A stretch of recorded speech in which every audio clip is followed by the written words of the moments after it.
शेती, शिक्षण, राजकारण, क्रीडा, मनोरंजन, बातमी तुमची आमची, सदैव आपल्या सेवेत.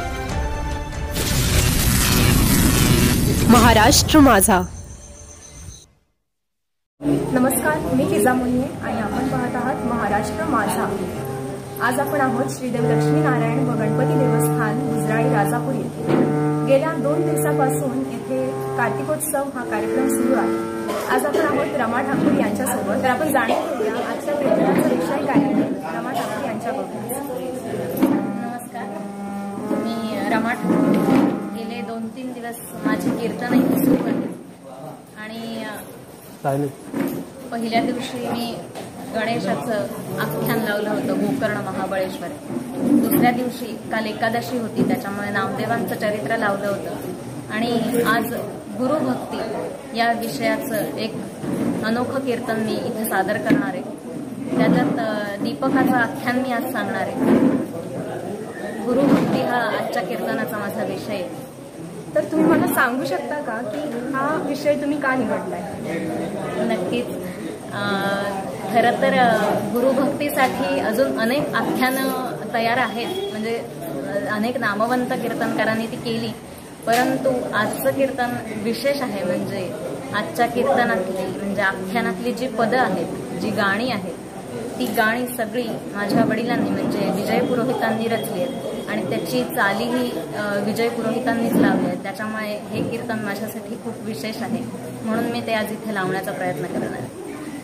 धन्यवाद. महाराष्ट्र माझासाठी फिजा मोहिने, गुजराळी राजापूर.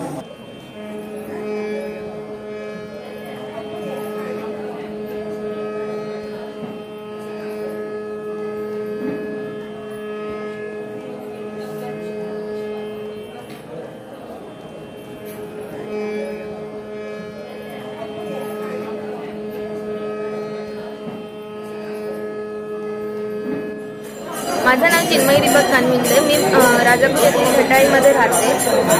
मी साधारण 2015मध्ये तबलाचा क्लास जॉईन केला. गणपतीचं गणपती विसर्जन वगैरे होतं तेव्हा आम्ही गावाला माझ्या काकांनी ढोलकी आणलेली होती. तर मला त्यांनी अशीच वाजवायला सांगितली. मग मी वाजवली. तर त्याच्यातून आईला असं जाणवलं की मी काहीतरी पुढे म्हणजे करिअर करू शकते किंवा तबला वाजवू शकते. मग आईने मला क्लासला घातलं श्री सुरेश आंबेकर यांच्याकडे 2015 साली. त्याच्यानंतर आज 5 वर्ष मी तबला वाजवते. किती वर्षापासून वाजवते? 2015 सालापासून. 2015. हां. पूर्ण नाव कसं म्हटलं? चिन्मयी दीपक कानविंदे. आता पुढे ह्याच्यामध्येच करिअर करणार आहे? ह्याच्यामध्ये करिअर करायचा असा विचार आहे, पण अजून काही ठरलेलं नाही.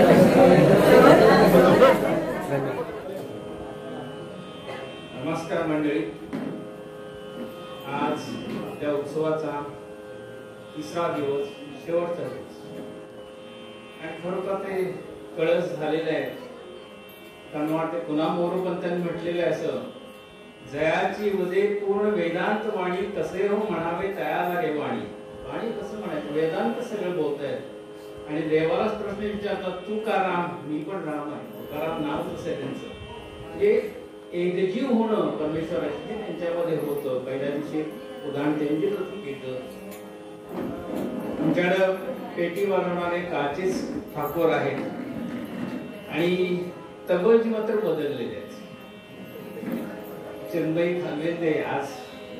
आणि आपण म्हणतो ना समान हक्क, समान हक्कावर सगळ्यापेक्षा 2 दिवस होती मुलं आणि नवोदित लोकांना आम्ही ठरवले काहीही असो, अगदी वागतं चुकलं तरी आम्ही सांभाळून घेणार आहोत आणि तुम्ही आपण हो म्हणा, दुसरी आमची माणसं तयार आहेत. असं काही प्रॉब्लेम कुठे नाही. तेव्हा आपण सर्वांनी हे ऐकून घ्यावं व्यवस्थित. आणि शेवटचं म्हणून एक सांगून ठेवतात का आपण शेवटी बोलायला मला मिळणार नाहीये कार्यक्रम झाल्यानंतर, तर आपण सगळे उपस्थित राहणार, कार्यकर्त्यांचे सगळे श्रम घेत आहे आणि सर्वांचे मी आभार मानतो आणि पुढचा कार्यक्रम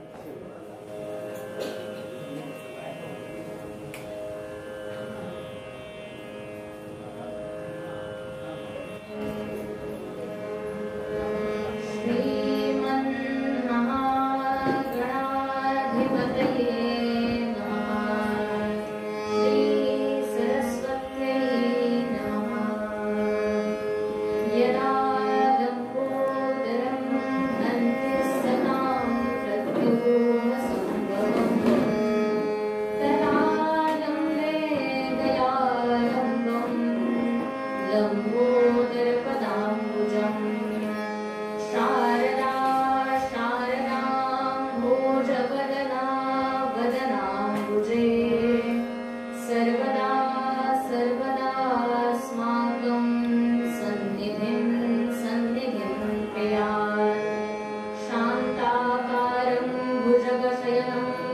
पद्मनाभं सुरेशं विश्वाधारं गगनसदृशं मेघवर्णं शुभाङ्गं लक्ष्मीकान्तं कमलनयनं योगिनिर्ध्यानगम्यं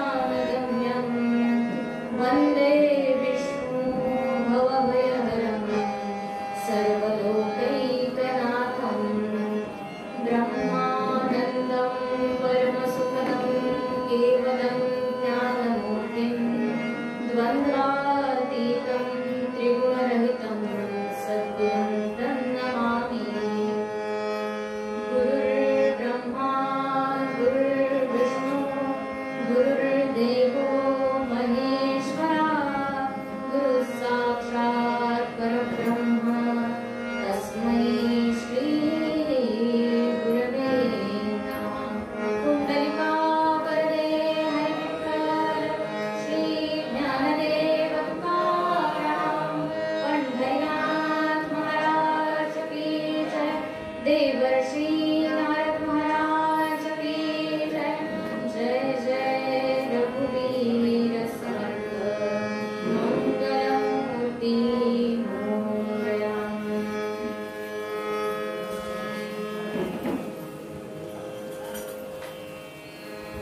सापडे न सोय सद्गुरु वाचोनी सापडे न सोय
कालचाच अभंग आज निरूपणासाठी घेतलाय.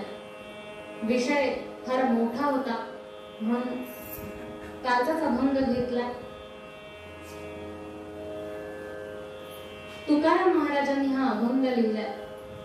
रोज रोज किती आणि काय काय वर्णन करावं तुकाराम महाराजांचं. या संतांचं वर्णन पंतांनी करून ठेवलं.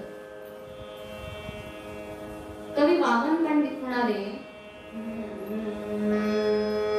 जयाची भदे पूर्ण वेदांत वाणी, जयाची भदे पूर्ण वेदांत वाणी, म्हणावे कसे हो तया लागी वाणी, परब्रह्म रूपी असा जो तुकावा, परब्रह्म रूपी असा जो तुकावा, तयाचे तुकी कोण तैसा तुकावा, सद्गुरुनाथ महाराज की.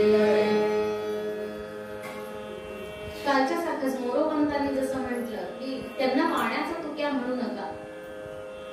त्यांच्याकडे अलौकिक वाणी आहे. त्या वाणीनं त्यांनी सगळ्यांना उपदेश केला. सामान्य जनांचं जीवन सुखकर व्हावं म्हणून त्यांनी उपदेश केला. काल काही जण नसतील तर कालच्या पूर्वरंगात काय सांगितलं होतं हे त्यांना माहित नसेल. काय हल्ली लोकांना सिरियल बघायची सवय झाल्यामुळे मालिका रिकॅप दाखवायला लागतं, त्याच्याशिवाय समजत नाही. अशी आमची कीर्तनाची पद्धत बदलल्याशिवाय लोक आमच्या कीर्तनाला येणार नाहीत. त्याच्यामुळे फक्त काल कीर्तनात काय काय सांगितलं तेवढं फक्त धावतं धावतं सांगत जाते आणि पुढच्या विषयाला सुरुवात करते. तुकाराम महाराजांनी सांगितलं, सद्गुरु वाचवणी सापडे ना सोय, धरावे ते पाया आधार. सद्गुरूचे पाय धरा. सद्गुरूचे पाय धरल्यानंतर आत्मज्ञानाची प्राप्ती होते. आपल्यामध्ये परिवर्तन होतं आणि आपण संतांसारखे बनतो, सद्गुरूंसारखे बनतो. सद्गुरू हे एक मोठं तत्व आहे. ते अविनाशी, अनिश्चय किंवा शाश्वत असं एक तत्व आहे. त्यामुळे सद्गुरूंचे पाय धरा असं तुकाराम महाराजांनी सांगितलं. फक्त तुकाराम महाराजांनीच कशाला, का अनेक थोर संत पुरुषांनी असं आपल्याला सांगून ठेवलंय. सद्गुरू शिवाय जीवनामध्ये तरणोपाय नाही. हा भवसागर रूपी जीवन, हे भवसागर रूपी जीवन जर तरून जायचं असेल तर सद्गुरूंची आवश्यकता आहे असं तुकाराम महाराजांनी सांगितलं. मग या सद्गुरूंचे पाय धरा हे कळलं, पण कधी धरा, तर तुकाराम महाराजांनी सांगितलं आधी आधी. कधी धरा, तर मनाला काहीतरी इजा होण्यात आधी सद्गुरूंचे पाय धरा. कारण काय सांगितलं, आपलं मन कसं आहे, चंचल आहे. त्याच्यामुळे त्या मनाला षड्विकार लागण्याआधीच ते षड्विकार रहित झाल्यानंतर सद्गुरूंचे पाय धरा. किंबहुना ते षड्विकार रहित होण्यासाठीच सद्गुरूंचे पाय धरा असं तुकाराम महाराजांनी सांगितलं.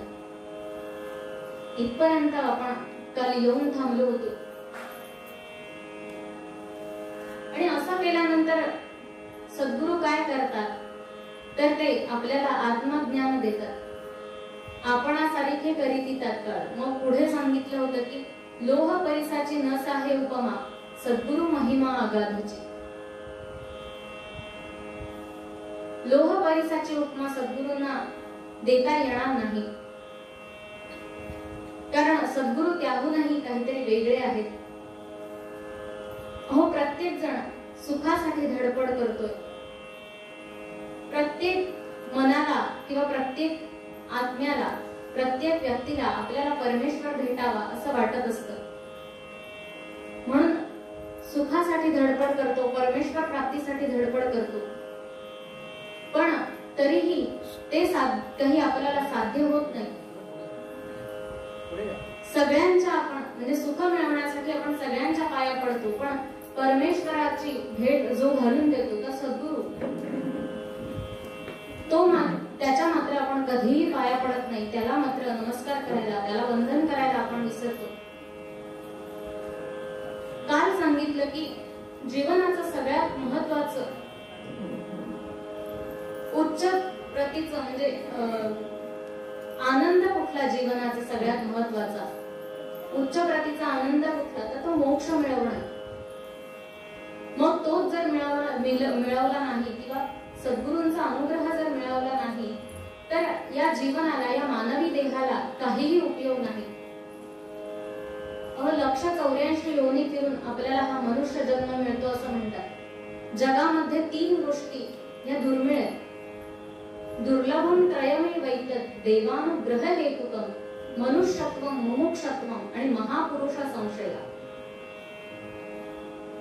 3 गोष्टी कुठल्या सांगितल्या तर मनुष्यत्व, मोक्ष मिळवणं आणि महापुरुषांचा किंवा साधू संतांचा संग लाभणं, या 3 गोष्टी जगामध्ये दुर्लभ आहेत.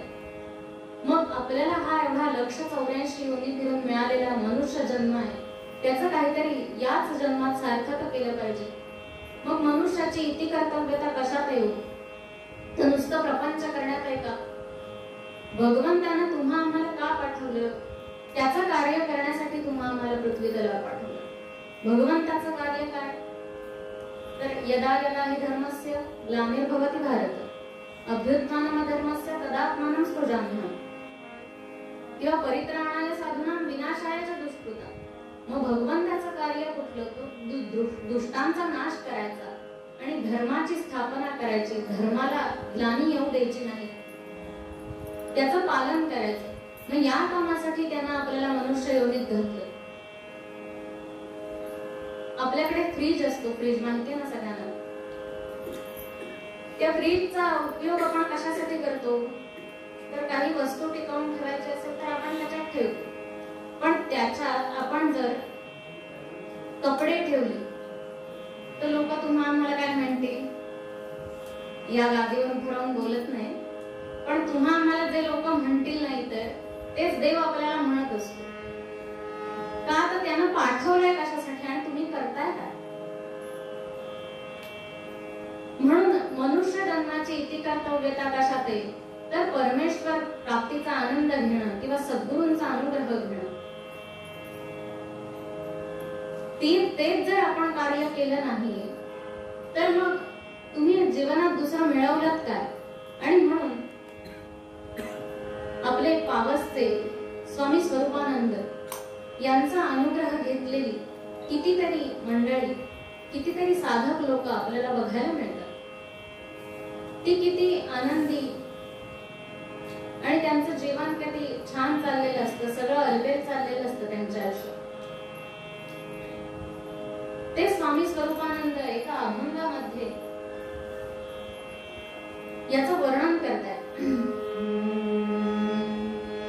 जन्मुनिया काय साधिले स्वहित, जन्मुनिया काय साधिले स्वहित.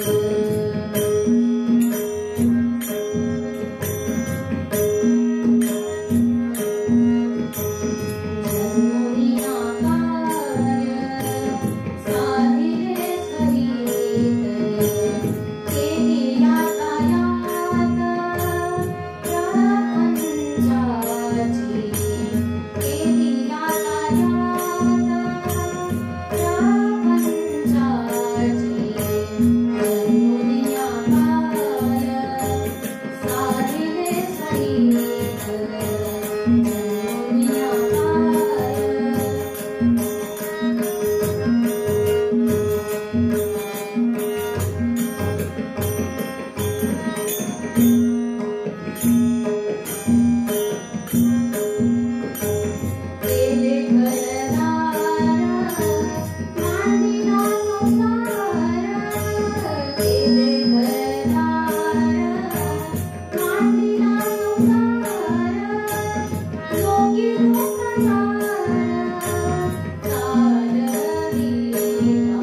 प्रपंचासाठी धडपड करत राहिलास, पण ते सुख काही मिळालं नाही.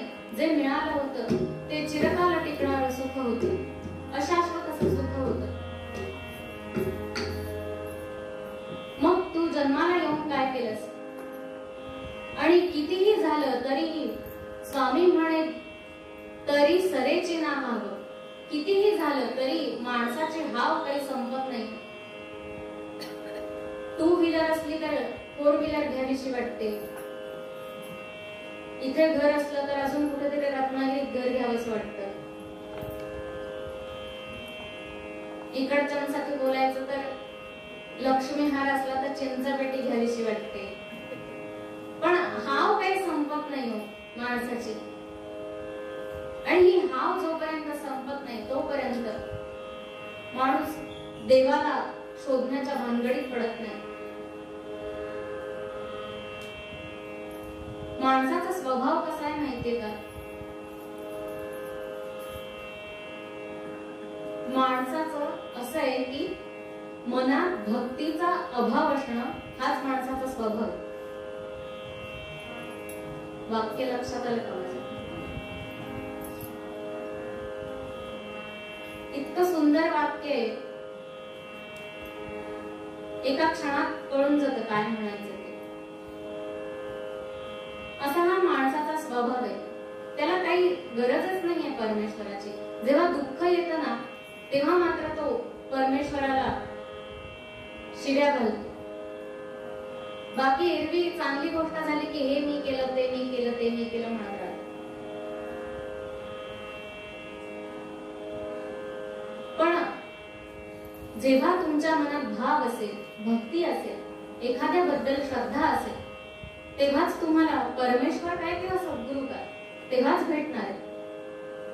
आणि म्हणून तुकाराम महाराजांनी सांगितलं की सद्गुरू वाचोनी सापडेना सोय धरावे ते पाया. अहो आपल्या सामान्य माणसांची ही गोष्ट आहे.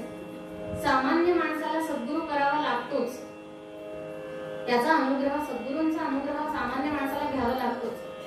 पण अगदी काल म्हटल्याप्रमाणे रामकृष्ण ह्या भगवंताला सुद्धा सद्गुरूंची आवश्यकता भासली. सद्गुरू वाचुनी वाचुनी, सद्गुरू वाचुनी वाचुनी, विफल जिणे या तवाकडे काय. शुक सांगे भागविला, शुक सांगे भागविला, कृष्णे वाहून लाकडे काय रामा. हो प्रत्यक्ष श्रीकृष्णांनी सुद्धा सांदीपनी ऋषींच्या आश्रमामध्ये राहून विद्या मिळवली, ज्ञान प्राप्त केलं आणि त्यांच्या सेवेसाठी आपला देह कष्ट भागविला, त्यांची लाकडं इकडनं तिकडनं वाहिली. श्रीकृष्णांना सुद्धा जिथं सद्गुरूंचा अनुग्रह घेण्याची गरज वाटली तिथं तुमची आमची काय तऱ्हाव. स्वामी स्वरूपानंदांनी अजून एका अभंगात लिहून ठेवलं की गुरु कृपेविना नाही आत्मज्ञान, वावगा तो क्षीण साधनांचा. गुरु कृपेशिवाय आपल्याला कधीही आत्मज्ञान मिळणार नाही. ते जर असेल तरच तुम्ही आम्ही सुखानं प्रपंच करू शकतो. आणि म्हणून सद्गुरु वाचोनी सापडेना सोय, धरावे ते पाय आधी.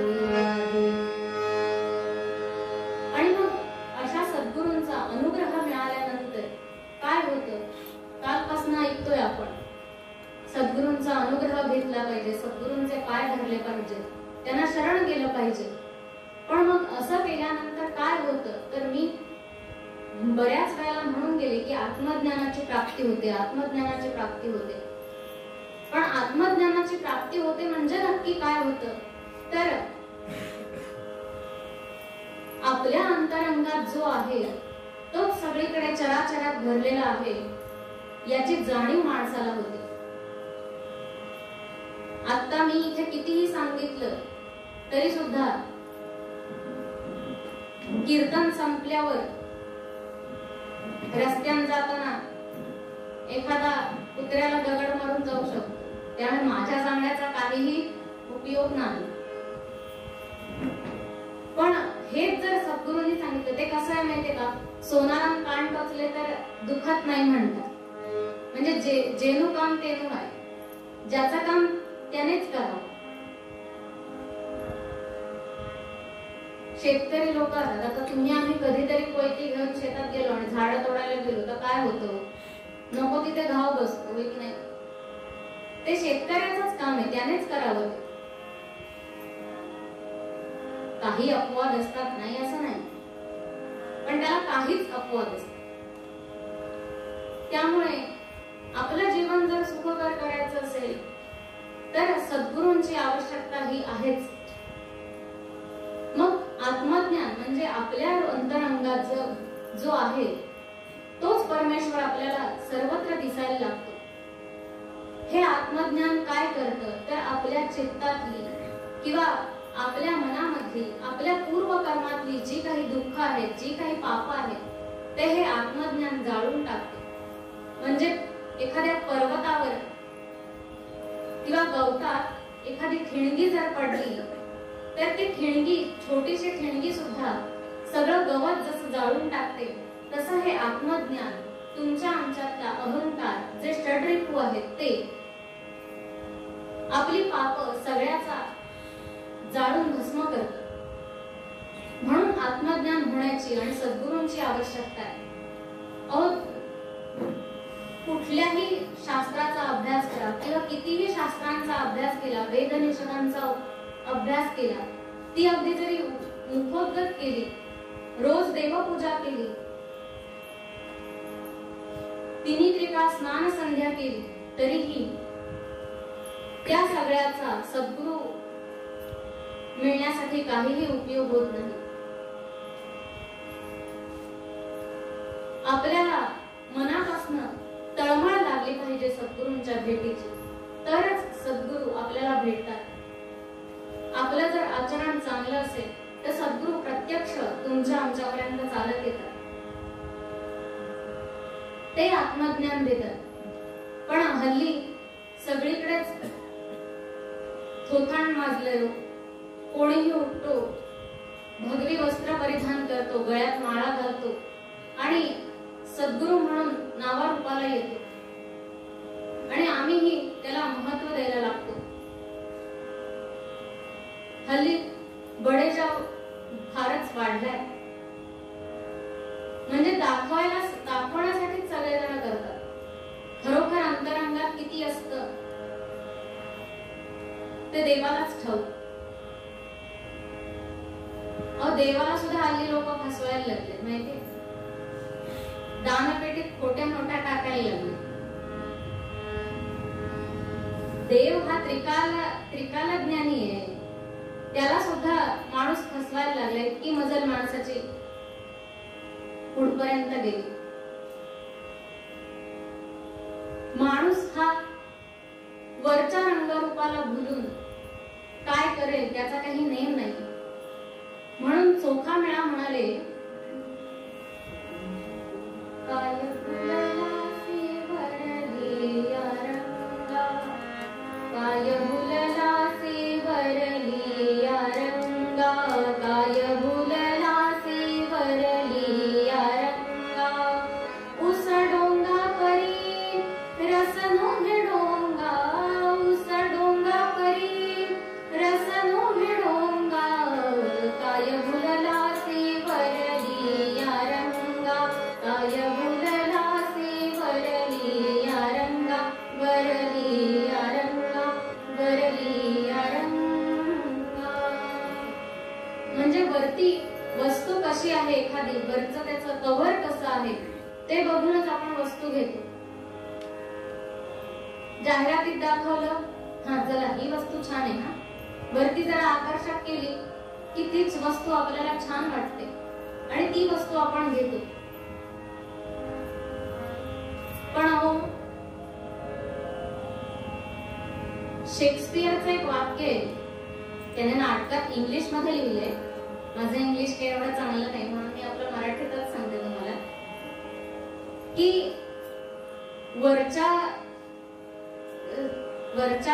जे वरचं कव्हर असतं त्याला बघून ती वस्तू आतमध्ये चांगली असेलच याची काहीही खात्री देता येत नाही. ते जरी कितीही चांगलं असलं तरी आतली वस्तू चांगली असेलच असं नाही. पण हेच वरचं कव्हर जरी वाईट असलं तरी सुद्धा कदाचित त्यातली वस्तू चांगली असू शकते.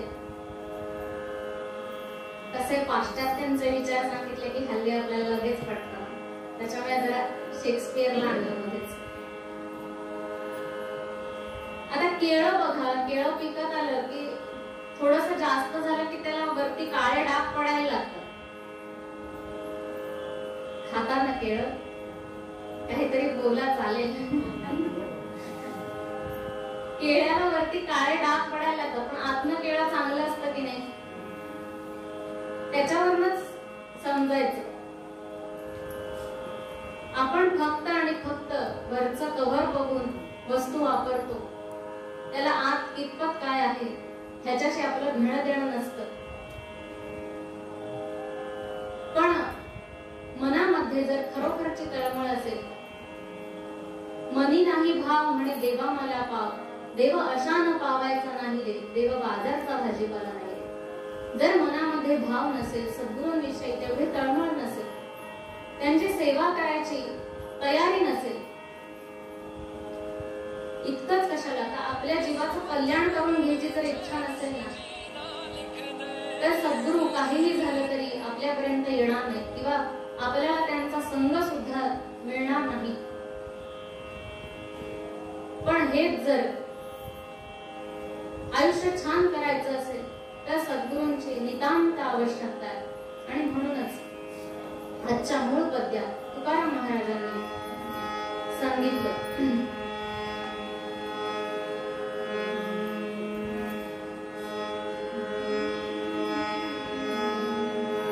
सद्गुरु वाचोनी सापडे ना सोय, सद्गुरु वाचोनी सापडे ना सोय, धरावे ते पाय आधी आधी, धरावे ते पाय आधी आधी, सद्गुरु वाचोनी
Yeah.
निघून जात होते आणि आपापल्या उद्योगाला लागत होते.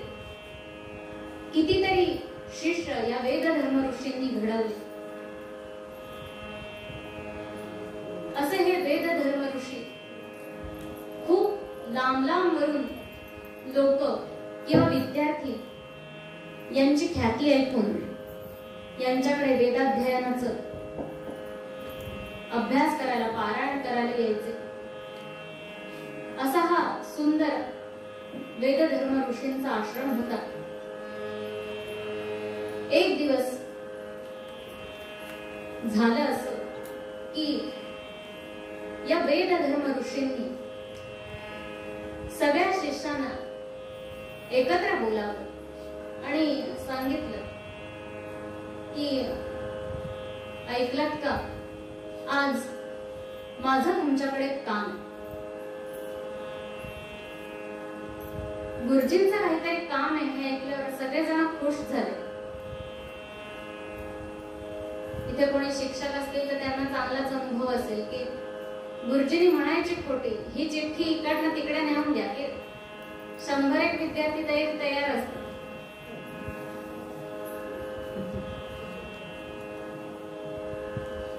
तसं गुरुजींचं काहीतरी काम आहे म्हटलं मुलं खुश झाली एकदम. गुरुजी म्हणाले, बघा मी आज तुम्हाला एक काम सांगणार आहे. काम थोडंसं कठीण आहे, कोण करेल? सगळ्यांचं चाललं, मी गुरु ऐसे, मी गुरु ऐसे, वदती आजी मलाच द्या संधी. मी गुरु ऐसे, वदती आजी मलाच द्या संधी. सार्थक हो जन्माचे. गुरुजींचं काम केल्यामुळे आपल्या जन्माचं सार्थक होईल म्हणून प्रत्येक जण सांगते, गुरुजी मी तुमचं काम करणार. सार्थक हो जन्माचे, सेवेने नष्ट हो अहम धुंदी. राम राम राम हरे हरे राम राम राम राम सीता हरे राम राम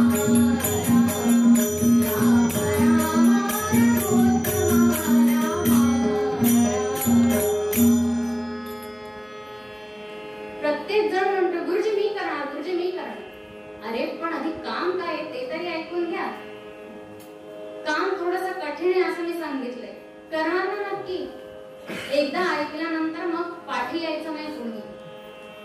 ठीक आहे काही हरकत नाही, असं कठीणात कठीण काम काय असणार, फारच. ठीक आहे म्हणाले आम्ही करू. ठीक आहे. गुरुजी म्हणाले तुम्ही माझी सेवा करायची. विद्यार्थी म्हणाले मग आता काय करतोय? तेच तर करतोय की वेदाध्ययन करता करता तुमची सेवाच करतोय ना. ते नाही, त्या सेवेचं स्वरूप वेगळं असणार आहे. अरे बापरे, गुरुजींची सेवा करायची अजून काही वर्ष किंवा अजून काय माहित नाहीये प्रकार, पण गुरुजींची सेवा करायची. ज्यांचं वेदाध्ययन संपत आलं होतं ते म्हणाले गुरुजींची सेवा करायची म्हटल्यावर इथेच राहावं लागणार, घरी कधी जाणार. म्हणून 4-2 टाकली, त्यांचे हात खाली झाले. मग बघा हा, अजून विचार करा, तयार का सगळे? हो हो गुरुजी, आम्ही तुमचं काम करणार. गुरुजी म्हणाले मी खूप तप केलं, पण माझे काही भोग मला भोगून संपवायचे. त्यासाठी तुमची मदत मला लागणार आहे. गुरुजी त्यांना सांगतायत, तप मी केले बहुत, तप मी केले बहुत, पूर्वार्जित पाप राहिले शेष. मी खूप तप केलं म्हणे, पण माझं पाप जे काही आहे ते अजूनही संपलेलं नाही. आणि श्रोते हो, जे आपलं पाप आहे ते भोगूनच संपवायचं असतं. जे आपलं कर्म आहे ते त्याचे भोग भोगूनच संपवायचे असतं, त्याच्याशिवाय पुढची गती मिळत नाही. त्याच्यामुळे गुरुजी सांगतायत, तप मी केले बहुत, पूर्वार्जित पाप राहिले शेष. भोगा वाचून त्यांचा, भोगा वाचून त्यांचा, जप तप कार्ये न होय निशेष. राम राम राम हरे हरे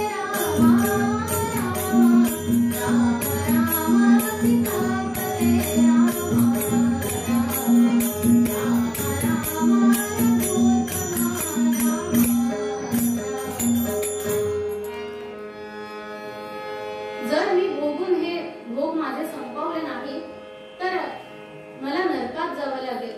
तेव्हा माझी सेवा करायची कधी, तर जेव्हा मी माझे भोग भोगेन त्या काळात तुम्ही माझी सेवा करायची. आता त्या विद्यार्थ्यांना थोडासा काहीतरी अंदाज यायला लागला की गुरुजींचं नक्की काम काय.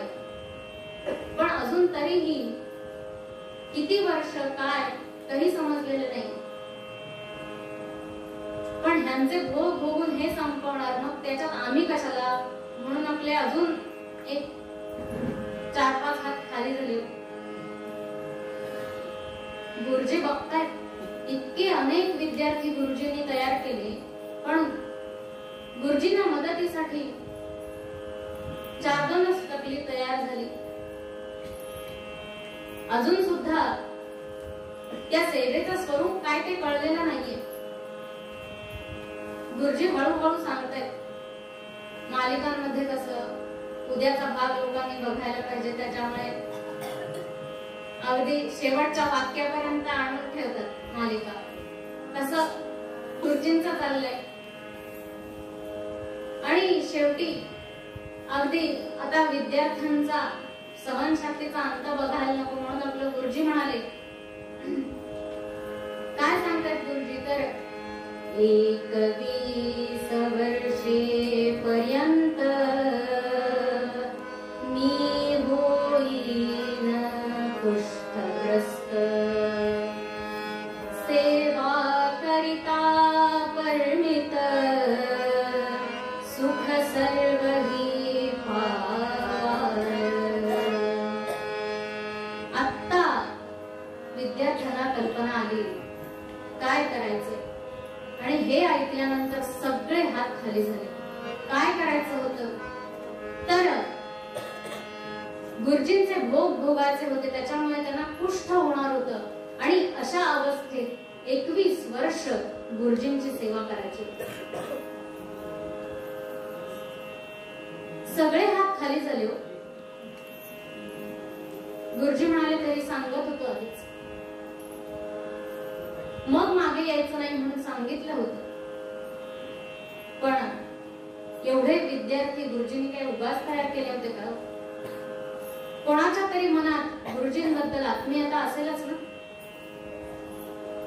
त्यातलाच एक विद्यार्थी उठला, त्याचं नाव होतं दीपक.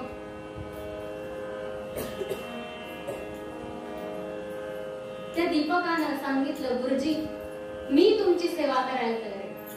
काया वाचा मने करुण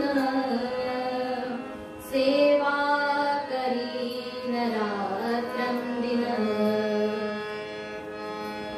तव आज्ञा प्रमाण मानून वर्तेन सदा स्वाम्या.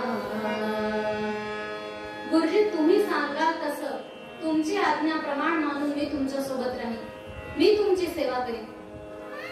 गुरुजी म्हणाले, बघा हे काम काही इतकं साधं सोपं नाहीये. बाकीच्यांनी विचार केला, अरे देवा आता माझं वय 12 वर्ष, पुढे गुरुजींची 21 वर्ष सेवा करायची, म्हणजे 12 आणि 21 झाले किती, वयाची तेवढी वर्ष जाणार. मग लग्न कधी करायचं, संसार कधी करायचा, म्हणून आपले एक एक हात गळले खाली. पण हा दीपक मात्र आपल्या आयुष्याची चिंता न करता त्यानं गुरुजींना सांगितलं की गुरुजी मी तुमची सेवा करेन. झालं. गुरुजी म्हणाले, ठीक आहे, बघ हा मी तुला काही जबरदस्ती करत नाहीये तुझ्यावर, तू स्वतःहून यायला तयार आहेस ना, नक्की मनापासून तयार आहेस ना? हो हो गुरुजी, मी नक्की तुमची सेवा करेन. ठीक आहे. विद्यार्थी आपापल्या अध्ययनाला गेले आणि गुरुजींनी दीपकाला सांगितलं, हे बघ बाळ, उद्या सकाळी आपल्याला काशीला जायचंय. तिथं जाऊन माझे भोग सुरू होते. अहो गुरुजी त्रिकाल ज्ञानी होते. कुष्ठ कसं येणार, काय येणार हे त्यांना सगळं माहित होतं. कुष्ठाचे आयुर्वेदात जवळजवळ 12-14 प्रकार सांगितलेले. कुष्ठ हा त्वचेचा रोग आहे. गुरुजींना सगळ्याची कल्पना होती. आणि दुसऱ्या दिवशी पहाट झाली, दिवस उजाडला आणि सगळ्या सामानाची बांधाबांध झाली आणि हे गुरुजी या दीपकाला घेऊन काशीला निघाले. तिथं जाऊन मनकर्णिका घाटावर त्यांनी मुक्काम केला आणि यांचा दिनक्रम चालू झाला. सकाळी उठून स्नान संध्या करावी, 4 घरी जाऊन भिक्षा मागून आणावी, नाहीतर तिथे जेवायला कोण घालणार हो? काहीही झालं तरी माणसाला भूक लागतेच.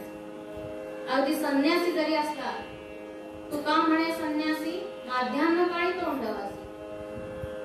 जरी संन्यासी असला तरी माध्यान्हीच्या वेळेला त्याला भूक ही लागतेच. त्याच्यामुळे गुरुजी आहेत, गुरुजी शिकवतात तोपर्यंत अभ्यास करायचा, स्नान संध्या करायची, आपलं कर्म आटपायचं, देवाला नमस्कार करायचा, 4 घरी भिक्षा मागून आणायची, गुरुजींना खाऊ घालायचं, आपण खायचं जे उरलेल ते. असं त्यांचा दिनक्रम चालू झाला आणि हळूहळू या गुरुजींच्या अंगावर ते कुष्ठ उठायला लागले, अंगावर जखमा व्हायला लागल्या आणि हा दीपक बिचारा मनोभावे या गुरुजींची सेवा करतो. एकदा त्या अंगाला जखमा झाल्या की त्या काही लवकर बऱ्या होत नाही. तो त्या रोगाचं स्वरूप दिवसेंदिवस वाढतच चाललं. त्या जखमांमध्ये पू झाला, त्याच्यातनं रक्त यायला लागलं, पण तरीही हा दीपक बिचारा त्या गुरुजींची सेवा करतो. रोज त्या गुरुजींना स्नान घालावं, भिक्षा मागून आणावी, आपला अभ्यास करावा. ह्याचं स्वतःच्या आंघोळीकडे किंवा स्वतःच्या अंधिकाकडेच लक्ष राहिलं नाही. इतकी तो मनोभावे त्या गुरुजींची सेवा करायला लागला. गुरुजी सुद्धा त्रासले हो, त्यांची चिडचिड व्हायला लागली. कसं आहे माहितीये का, सेवा करणाऱ्यापेक्षा सुद्धा सेवा करणारा म्हणजे चिडचिड करतोच, पण तरी सुद्धा जो अंथरुणावर खेळतो ना त्याला जास्त त्रास होतो. कारण आतापर्यंत आपली सगळी कामं आपण केली आणि आता परावलंबित्व भोगायचं हे काही त्याला पटत नाही आणि त्यामुळे गुरुजी चिडचिड करायला लागले. काय करावं त्यांना ही सुचना असं झालं. ज्या काही अंगावर जखमा पडल्या होत्या, झाल्या होत्या, त्या चावत होत्या. अंग असं सगळं शरीर विद्रूप झालं होतं, म्हणजे लांबून बघण्याची सुद्धा सोय उरली नाही. अशा अवस्थेत हा दीपक त्यांची सेवा करतो. गुरुजी कधीतरी त्याच्यावर रागवायचे.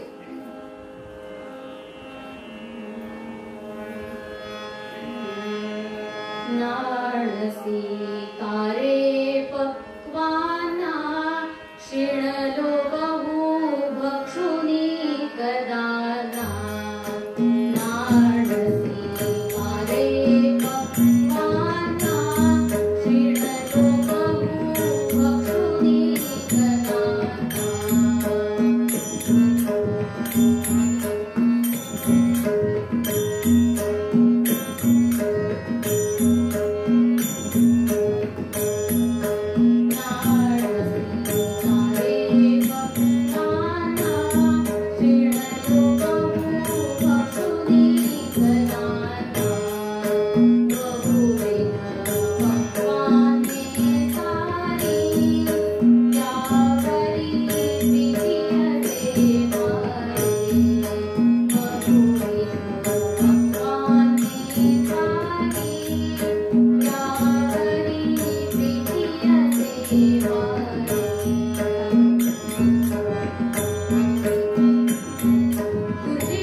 गुरुजींची इतकी चिडचिड व्हायला लागली.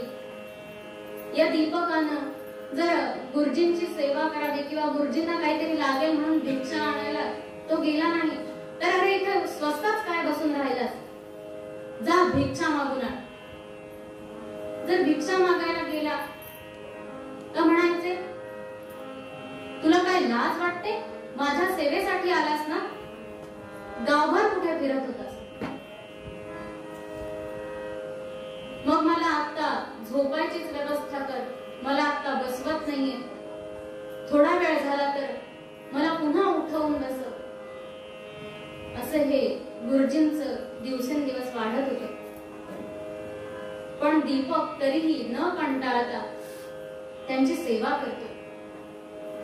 एक दिवस गुरुजींनाच असं वाटलं की अरे सगळे जण, मी विचारलं तेव्हा नाही म्हणाले, सगळे विद्यार्थी त्यांनी हात खाली केला, कोणीही माझ्या सेवेसाठी आलं नाही. पण हा एकटाच माझ्या बरोबर स्वतःहून आला. तरीही मी त्याच्यावर किती चिडतो, त्याला किती बोलतो, किती त्रास देतो त्याला. गुरुजी म्हणतात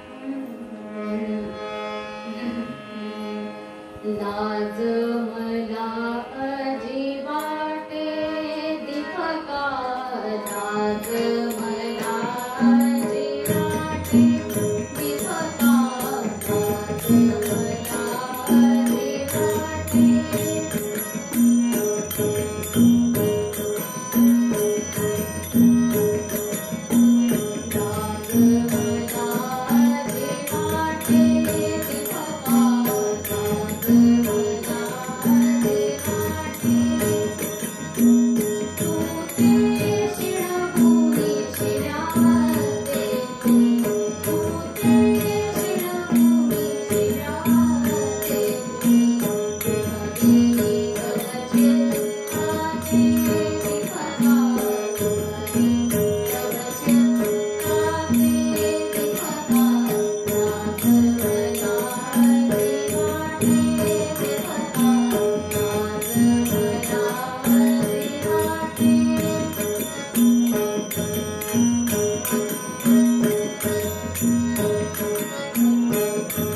मला अजिबाटे. अरे दीपका, मला खरं तर माझी खूप लाज वाटते. मी येता जाता तुला सारखं बोलत असतो, सारख्या शिव्या देत असतो. तू कंटाळला तर नाहीस ना? खरं तर आता मलाच या सगळ्याचा कंटाळा आलाय रे.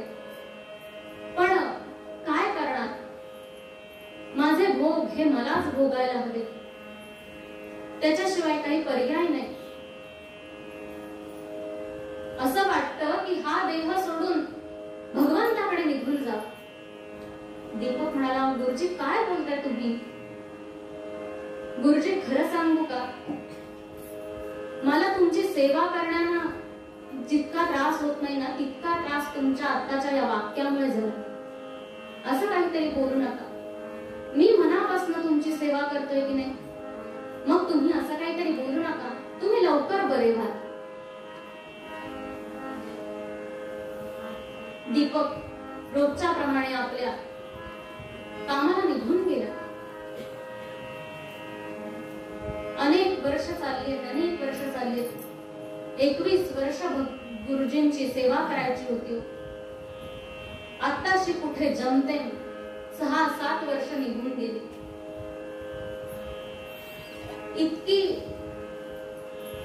इतकी ती व्याधी वाढली की त्याच्यामध्ये आता किडे पडायला लागले. इतकी व्याधी त्यांची वाढली होती. या दीपकाचं स्वतःच्या देहाकडे मुळीच लक्ष नाहीये. केस वाढलेले, दाढी वाढलेली आहे. आंघोळ केली तर केली, नाहीतर नाहीच समजायची. मनकर्णिका घाटावर काशी विश्वेश्वराचं देऊळ आहे, त्याचं कधी दर्शन नाही.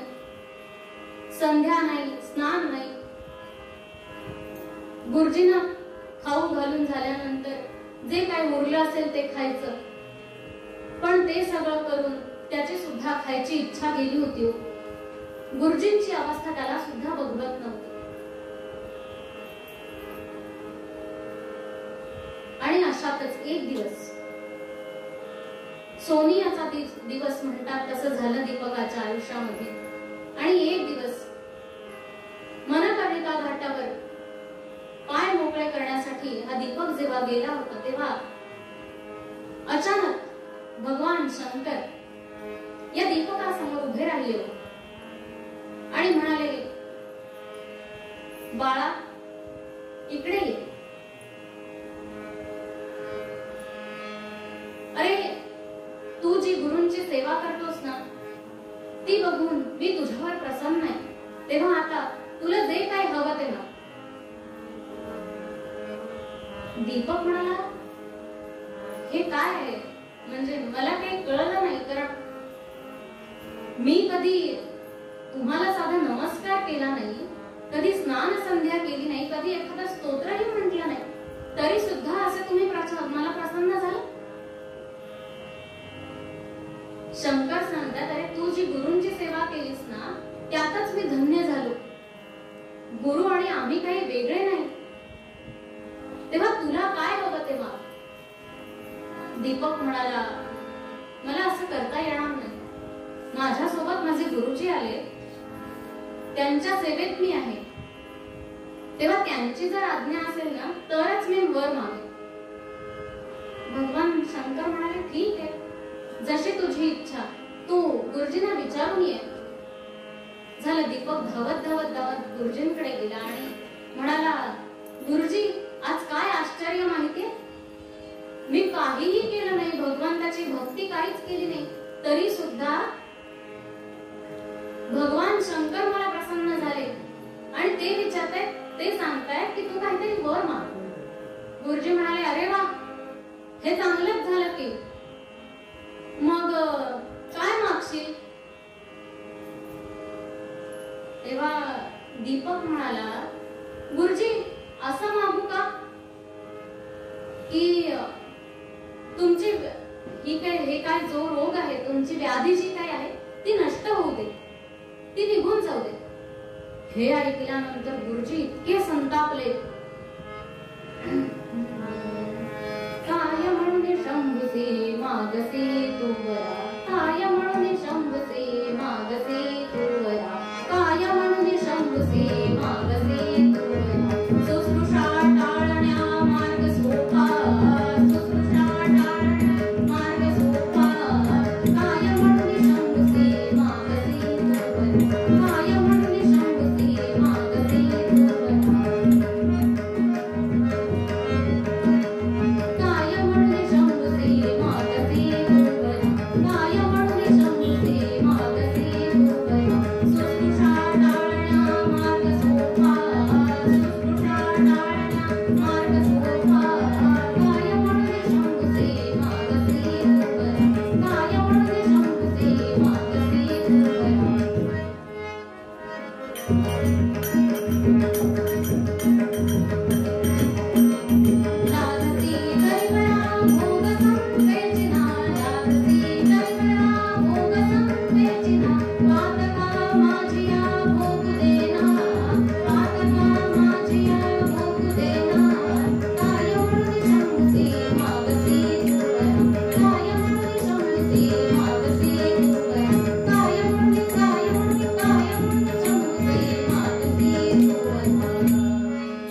काही नाही, वर वगैरे काही मागायचं नाही.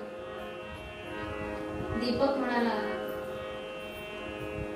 गुरुजींच्या मला सेवा करायचा कंटाळा म्हणून नाही, पण गुरुजींच्या चांगल्यासाठी मी असा वर मागणार होतो. पण असो, आता गुरुजींची इच्छा नाही म्हटल्यावर आपण तसं जाऊन सांगावं. म्हणून हा दीपक पुन्हा घाटावर आला आणि त्याने सांगितलं, मला गुरुजींची आज्ञा नाही, मी वर मागू शकत नाही. अरे पण मी द्यायला तयार आहे तर, पण नाही मला इच्छा, मी नाही मागू शकत. ठीक आहे म्हणाले. म्हणून भगवान अंतर्धान पावले आणि तिकडे जाऊन विष्णूंना सांगितलं की असा असा मनकर्णिका घाटावर दीपक नावाचा वेद धर्म ऋषींचा एक विद्यार्थी आहे. तो अतिशय मनोभावे ऋषींची सेवा करतोय, गुरूंची सेवा करतोय. त्याच्यावर प्रसन्न होऊन मी आज त्याला वर द्यायला गेलो, पण त्यानं काही मागितलंच नाही. विष्णू म्हणाले, अरे आश्चर्यच आहे, म्हणजे हे असं पहिल्यांदाच घडलं असेल. आपण स्वतःहून प्रसन्न झालो आणि आपल्याकडे कोणी मागितलं नाही. ठीक आहे म्हणाले, मी बघतो काय करायचं ते. म्हणून 2-4 दिवसांनी पुन्हा विष्णू आले. त्यांनी सुद्धा दीपकाला तसंच सांगितलं, मी तुला वर द्यायला आलोय, वरम गृही. तो म्हणाला, तुमचं लॉजिकच मला काय लागत नाही. असे मराठी शब्द वापरले की लोकांना जरा बरं वाटतं. तुमचं तंत्रच मला काही कळत नाही. मी तुमची काहीही सेवा करत नसताना तुम्ही का माझ्या पाठीस लागलात, वर माग वर माग. मला परवानगी नाही वर मागायची. तरी सुद्धा काहीतरी माग रे म्हणून विष्णू त्याच्या पाठीस लागले. आज तू मागितलंस ना तरच मी इथनं जाईन, तू मागितल्याशिवाय मी इथून परत जाणार नाही. विष्णू याला प्रसन्न झाले. परवा गुरुजी चिडले, रागावले, त्यांना त्रास झाला म्हणून आज दीपक गुरुजींना विचारायलाच गेला नाही, वर मागू का. विष्णू प्रसन्न झाले. गुरुजींनी एकदा सांगितलं ना, नाही वर मागायचा, मग नाही मागायचा. वास्तविक तो स्वतःसाठी काहीतरी मागू शकला असता, पण त्यानं तसं केलं नाही. हा सगळा प्रसंग गुरुजी पाठीमागे उभं राहून बघत होते. आणि आता या दीपकाच्या उद्धाराची वेळ आली आहे. तेव्हा आता हे सगळं थांबवलं पाहिजे हे गुरुजींच्या लक्षात आलं. आणि श्रोते हो, खरोखरच गुरुजी सुद्धा तिथं आले आणि या गुरुजींनी या दीपकाला 4 वेद 6 शास्त्र जे काही आहे त्याच्यात सगळ्यामध्ये पारंगत केलं. अखंड तुझ्यावर विष्णूंचा आशीर्वाद राहील, भगवंताचा आशीर्वाद राहील, तू सदैव सुखी होशील, तुला काहीही कमी पडणार नाही असं सांगितलं. भरभरून आशीर्वाद दिले. आपण सारिथे करी ती तात्काळ, नाही काळ वेळ तयार. गुरुजींनी खरोखरच या अभंगाप्रमाणे या दीपकाला आपल्यासारखंच करून टाकलं. अहो, गुरुजी किंवा सद्गुरूंची अशी इच्छा असते की शिष्याकडनं जरी आपल्याला पराभव पत्करावा लागला तरीही त्यांना त्याच्यात आनंद वाटतो. काकणभर सरसच सद्गुरू आपल्याला देत असतात, परंतु आपलं ते सगळं घेण्याची क्षमता असली पाहिजे. असंच जर दीपकासारखं तुमचं आमचं आयुष्य जर सुखी व्हावं असं वाटत असेल, आपला परमार्थ चांगला जावा असे वाटत असेल, तर काय करा हे सांगताना आजच्या मूळ अभंगात तुकाराम महाराज सांगतात, सद्गुरु वाचोनी सापडे ना सोय, सद्गुरु वाचोनी सापडे ना सोय, धरावे ते पाय आधी आधी, धरावे ते पाय आधी आधी, सद्गुरु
अनेक मोठमोठ्या बुवांची कीर्तनं झालेली मी ऐकली.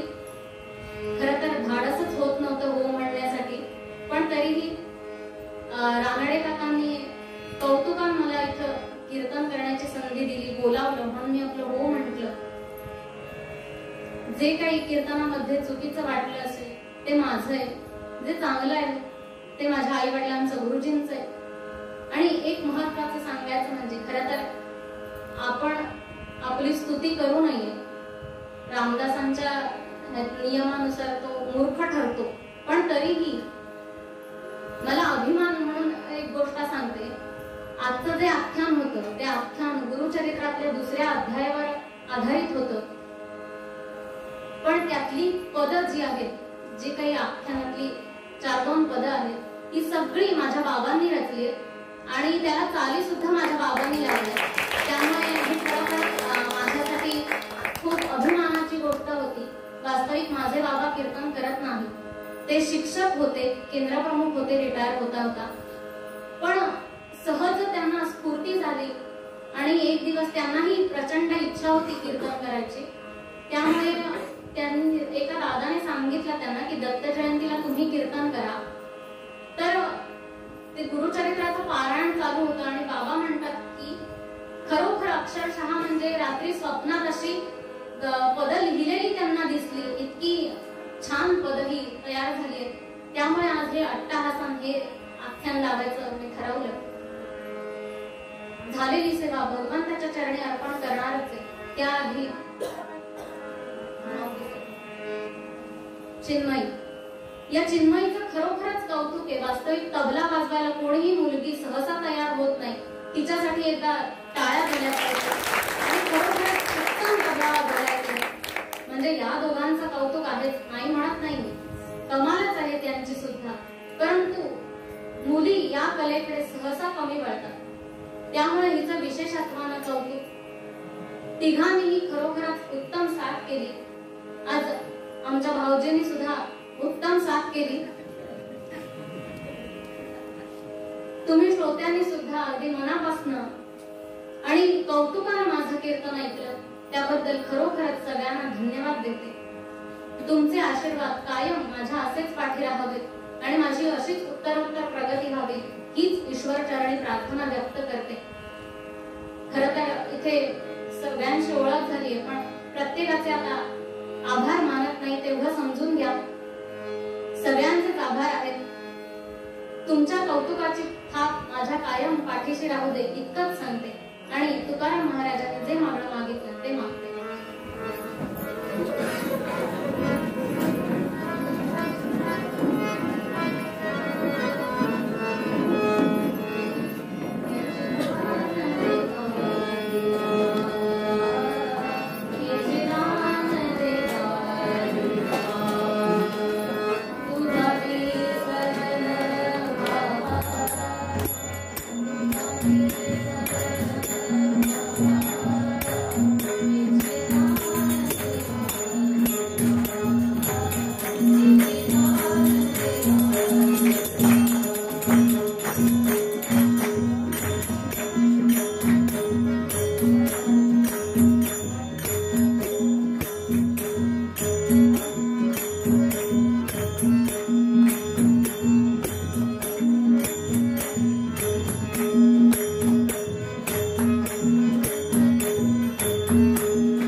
महाराष्ट्र माझाला सबस्क्राईब, लाईक आणि शेअर करायला विसरू नका बरं का.